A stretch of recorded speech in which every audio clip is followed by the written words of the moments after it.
Do not be afraid. So I was the oldest of 4 kids. I had a sister and 2 brothers.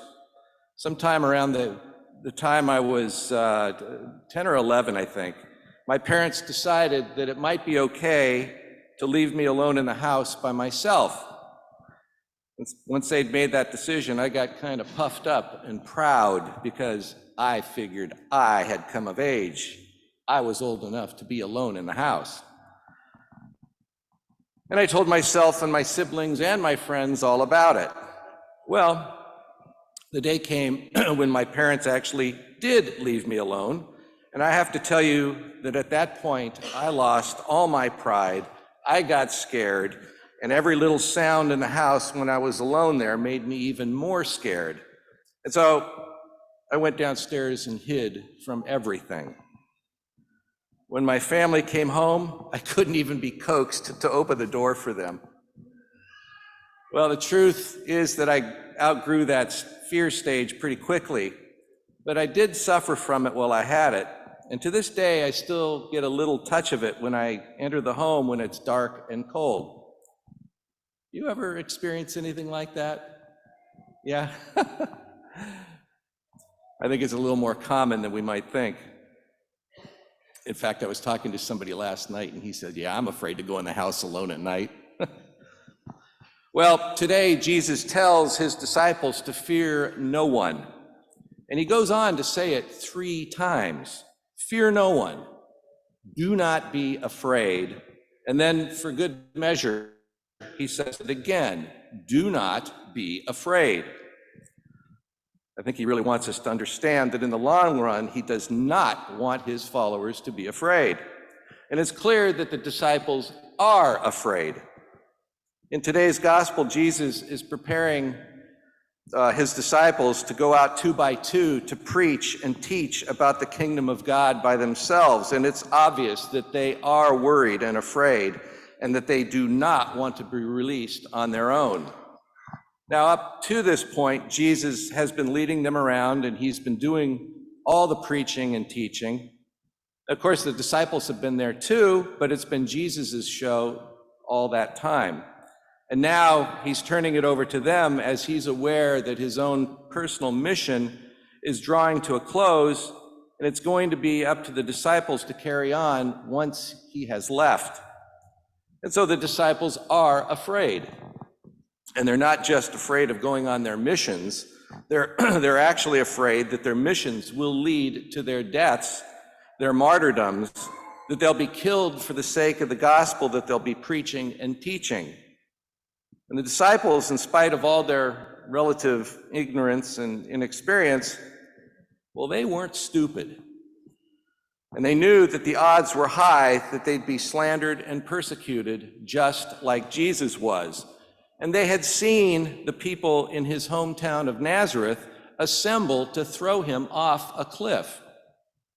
And they knew that if that could happen even to Jesus, well, it was going to be especially likely that it would happen to them.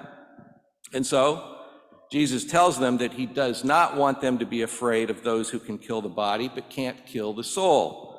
And what he's trying to teach them is this: yes, they can harm and even kill you. And they will see that in the not so distant future when it actually happens to Jesus. But he's also teaching them that despite the harm that can come to them, no one can force them to give up their souls along with their bodies. And he's telling them that despite their physical harm, their dying, the real thing to be concerned with is the state of their souls. And that's because even though the body will eventually perish, the soul does not die, and they should be more concerned with that than the physical harm or even death that might come to them. And that's because the state of the soul will determine where their eternity will be spent. And that's going to be one of 2 places. It's either going to be heaven or it's going to be hell. And what he's telling the disciples is that as they preach the good news of the gospel, there is no reason to be afraid, even when they're in danger of harm. And that's because in living and preaching the gospel, they'll save their souls, which will last forever, while the life of the body only lasts for a little while. So it's a question of priorities and what, in the long run, matters more, body or soul. And then he goes on to explain it a little further. Now, sometimes people think that we have to be afraid of God in the way that we might be afraid of someone who wants to harm us. But Jesus says that that is not a correct understanding of God. And yes, we should fear God, but not in the way that the disciples were thinking. And he goes on to say that our fear of God should be based on a fear of offending God, because God is so good and holy and a loving Father. Sinning against God means being separated from him, and maybe forever. Jesus is trying to teach his disciples to give up what we'd call earthly fear and to have a supernatural fear of sinning. He wants the disciples to develop a sense and a desire for living forever with God and not to squander that promise of life with God for the sake of a purely natural life that's only temporary.